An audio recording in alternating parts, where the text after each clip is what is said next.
మన ప్రీతమ నాయకులు వైఎస్ఆర్ కాంగ్రెస్ పార్టీ ప్రెసిడెంట్ గారైన వైఎస్ జగన్మోహన్ రెడ్డి గారు ఈ నెల 28 ఉదయాన్నే 9:30 గంటలకి పొదిలి పొగాకు వేలం కేంద్రానికి రావాల్సి ఉంది కార్యక్రమం ఉంది. అధికారులు మేమందరం పూర్తి ఏర్పాట్లను చేస్తున్నాము.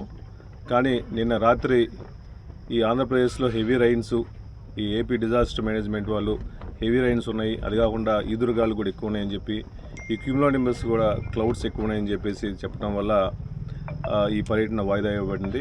ఈ రాష్ట్రంలో రైతులు పడే కష్టాలు తెలుసుకోవాలని, నేరుగా రైతులతో మాట్లాడాలని జగన్మోహన్ రెడ్డి గారు వాళ్ళని ఓదార్చాలని చెప్పి ఈ కార్యక్రమం ముఖ్య ఉద్దేశం. కానీ జగన్మోహన్ రెడ్డి గారు మళ్ళా ఈ వర్షం తగ్గిన తర్వాత మళ్ళీ ఒక మంచి రేట్ చెప్పేసి మళ్ళీ రైతులతో మాట్లాడి ఈ రైతుల కోసం అండగా ఉండటం కోసం తప్పనిసరిగా పొదిలి వేలం కేంద్రంలో తొందరలో 4-5 రోజుల్లో మంచి రేట్ తీసుకొని జగన్మోహన్ గారు వస్తారని చెప్పి రైతులందరికీ అండగా ఉంటారని చెప్పి తెలియజేస్తాం.